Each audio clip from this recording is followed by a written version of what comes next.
I'm sure you've seen the title before clicking the video. Yes, power scaling is a problem in the anime community, and I'm gonna tell you why.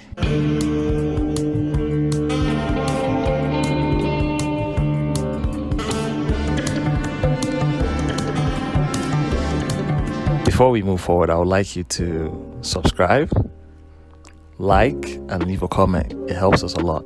As an anime fan, I'm sure we've heard this character can be Goku, or Zoro's gonna be Sanji, or just any form of power scaling question. And it always goes down the line to a toxic argument online where people's emotions get hurt, and you would see like an insult that you've never seen. People just keep on getting pressed over 2D characters. Like, it's not that serious. Trust me, I know that. And the most annoying part is the whole argument doesn't even make sense. There is no way for you to know whether one is correct or not. And I feel like the community should be more positive. So that's why I feel like power scaling is a problem, because it makes the anime community more toxic. You can have your opinions, but don't be power scaling fighters or warriors on the timeline, making other people's lives miserable. That's not cool.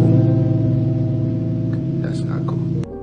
Especially those Goku fans. And here's why I think it doesn't even make sense. If you're comparing two characters from the same universe, it would make sense. So Goku versus Vegeta, because they're bound to the same constraint of that universe, the same physics, the same chemistry, everything, the same power system.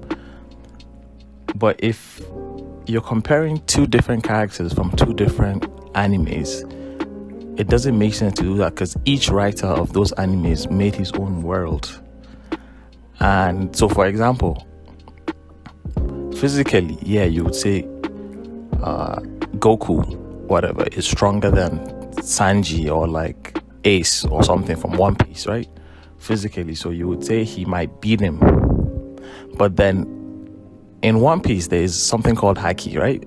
And Ace is Logia. His body is literally fire. And that doesn't exist in Dragon Ball Z. So there's just no way for him to touch him. So like, it doesn't even make sense for you to compare the two. And also there are characters that are gag characters, like for example, Saitama, One Punch Man, who like his whole premise is that he can be anybody. And if a writer makes a character that can be anybody, then there is no way for him to be beaten by somebody else. And that's why it doesn't make sense for you to just sit down and be butthurt if somebody said they can beat your favorite character. One, it would never happen because the two writers would never come together and fight.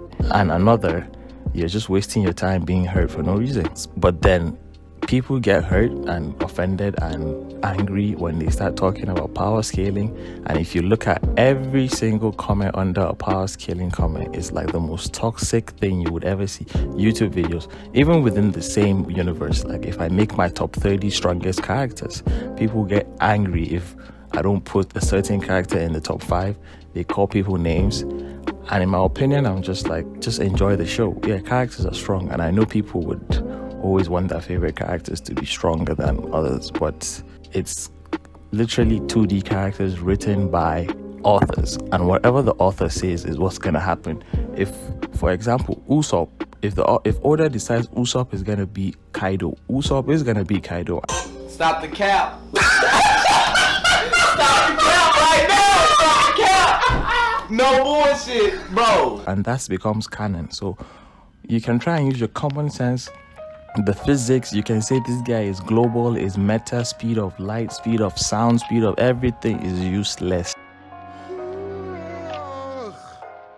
Are you done?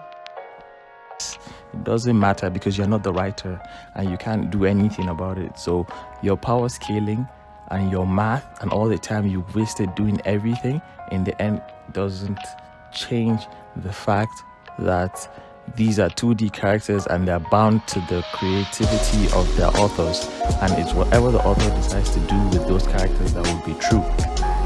You can ignore everything else because everything else doesn't count. You can say, oh, it's bad writing if Usopp beats Luffy, but Usopp has beaten Luffy, and that's what Oda decides, and that's why it's in this anime. So anime fans, stop power scaling, enjoy your show, enjoy your anime. If you're gonna power scale, try and limit it to the same anime. Don't try and compare Vegeta with Bugs Bunny. Please, just do it to the same anime and also keep it respectful, because I am a promoter of peace in the anime community. That'll be the end of this video. Don't forget to leave a like, a comment. Also subscribe if you didn't do that earlier. Bums out.